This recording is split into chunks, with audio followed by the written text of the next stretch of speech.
Nakapagod maglakad. Medyo paahon din po kasi siya.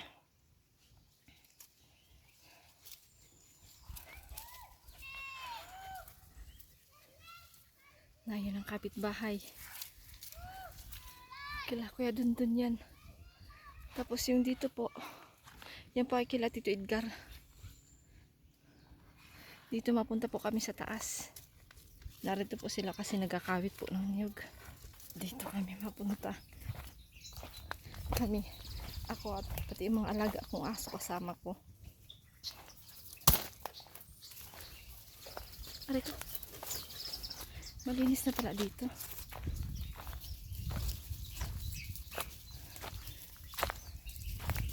Ang laki na nalinis dito ni Tito.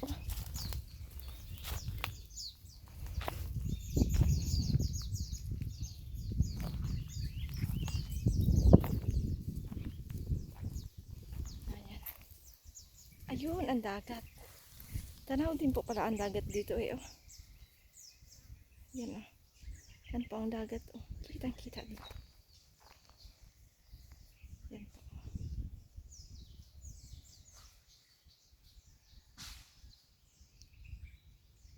Ano yun pala sila sa baba.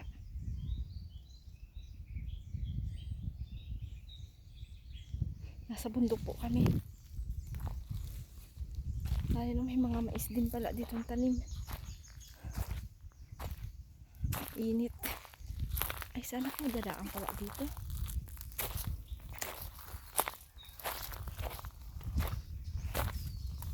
Tanghali na. Aayain ko sila kumain. Na yun ang kawit eh. Oh. Hindi tayo dun mababa at masyadong pababain.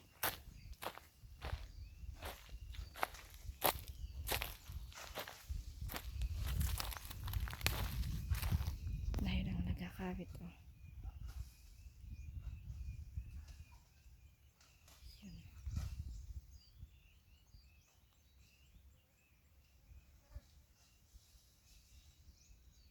Yan yung yan. Ang kinakawit. Hindi na tayo magababa at mahirap yung daan.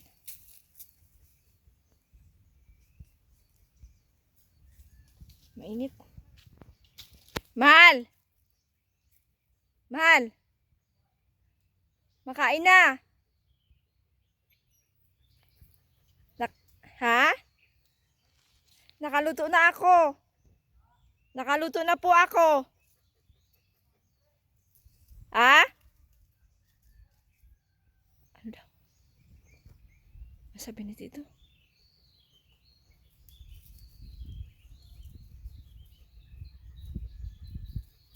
Sina Tita nagkain na po. Nasa balon.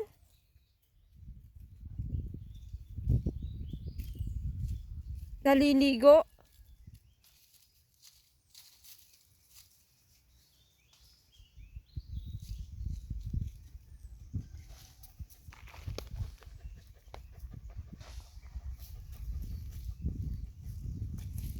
Ay, ang ganda ng langit.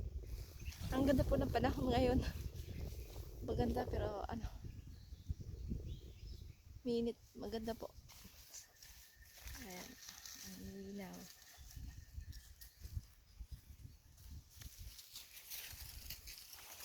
Mauwi na tayo.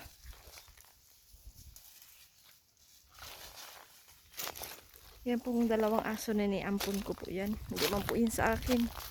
Iniwan po ng kapitbahay. Naglipat po sila ng tirahan. May mga sakit po yan ang iniwan nila. Ang sawa ng Diyos. Okay na sila. Pati din po itong si Peter.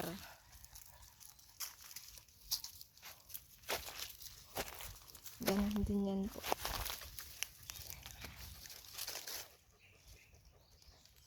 Bakit nakiray?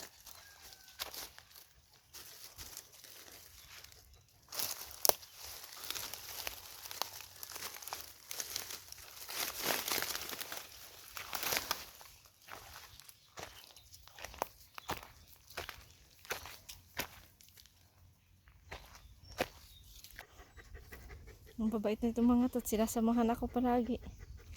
Tara, uwi na tayo.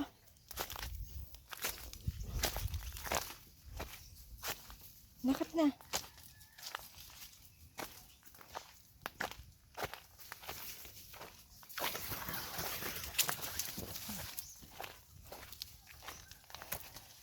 Ando na sila. Pauwi na po kami ngayon ng bahay. Tagsaglit lang po ako dito at tinawag ko po silang kakain na. Grabe yung pawis ko. Susundan ko na lang yung daan ng mga aso. Ng aking mga alaga.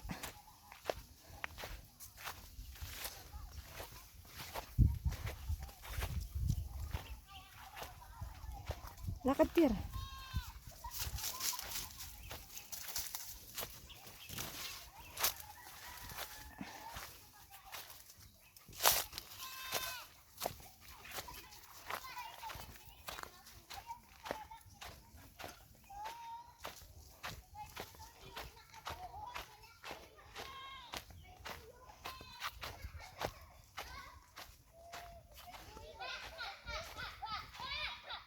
Kunting ingay ng mga bata.